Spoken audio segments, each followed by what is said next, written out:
Pakistan telecommunication तरमीमी bill 2026 इस वक्त मुल्क में एक बड़े सियासी, कानूनी और अवामी मुबाहिसे का मौजू बन चुका है। हुकूमत का मौक़िफ़ है कि इस कानून का बुनियादी मकसद मुल्क में डिजिटल इंफ्रास्ट्रक्चर को तेज़ी से वसअत देना, फाइबर ऑप्टिक नेटवर्क की तोसी को आसान बनाना और टेलीकम्युनिकेशन सहूलियात को जदीद तकाज़ों से हम आहंग करना है। लेकिन बिल की बाज़ शिकों ने शहरियों, कानूनी माहिरीन और अपोजिशन हलकों में शदीद तहफ़्फ़ुज़ात को जन्म दिया है। ख़ासतौर पर निजी जायदादों पर टेलीकॉम इंफ्रास्ट्रक्चर की तनसीब से मुताल्लिक़ इख्तियारात को तनकीद का सामना है।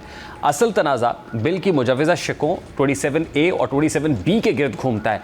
इन शिकों के मुताबिक टेलीकॉम कंपनीज निजी और सरकारी इमलाक पर फाइबर ऑप्टिक टावर्स और दीगर इंफ्रास्ट्रक्चर की तनसीब के लिए रसाई हासिल कर सकेंगी।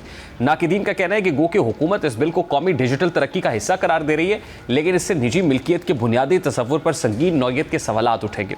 नाकिदीन के मुताबिक किसी भी कानून में ऐसी ज़मानतें मौजूद होनी चाहिए जो मालिक के हुकूक का मुकम्मल तहफ़्फ़ुज़ करें, जबकि बिल के हामियों का कहना है कि पाकिस्तान में फाइबराइजेशन की रफ्तार खित्ते के दीगर ममालिक के मुकाबले में सुस्त है और मुख्तलिफ मकामात पर इजाज़तनामों और कानूनी पेचीदगियों की वजह से टेलीकॉम मनसूबे ताख़ीर का शिकार होते हैं। इस वजह से हुकूमत एक ऐसा फ्रेमवर्क मुतारिफ़ कराना चाहती है जिसके ज़रिए इंफ्रास्ट्रक्चर की तनसीब का अमल तेज़ और मौसर बनाया जा सके। लेकिन नाकिदीन का एतराज़ ये है कि सहूलतकारी के नाम पर जायदाद के मालिकान के इख्तियारात महदूद नहीं होने चाहिए। अब देखा जाए तो बिल का सबसे ज़्यादा मुतनाज़ा पहलू जुर्माने से मुताल्लिक़ शक है। अवामी सतह पर यह तासुर फैल गया है कि अगर कोई शहरी अपनी ज़मीन या इमारत पर टावर या फाइबर लाइन लगाने की इजाज़त नहीं देता तो इस पर 5 करोड़ रुपए तक जुर्माना आयद किया जा सकेगा। यही नुक्ता सबसे ज़्यादा तनकीद का बाइस बना और अवामी हलकों ने इसे शहरियों को दबाव में लाने की कोशिश करार दिया।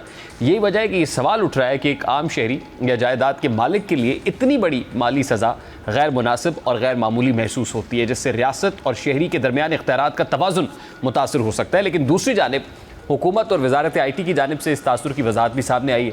जैसा कि वज़ीर ममलिकत बराए IT शज़ा फ़ातिमा ख्वाजा ने वाज़े किया है कि 5 करोड़ रुपए जुर्माने की शिक हर उस शख्स पर लागू नहीं होगी जो अपनी जायदाद देने से इनकार करे। उनके मुताबिक ये जुर्माना सिर्फ ऐसे मामलात में ज़ेरे गौर आएगा जहाँ मुत्तल्लिका फ़रीक पहले ही कंपनी के साथ मुआहिदा कर चुका हो, लेकिन बाद में मुआहिदे की खिलाफ वर्जी या अदम तामील करे। शज़ा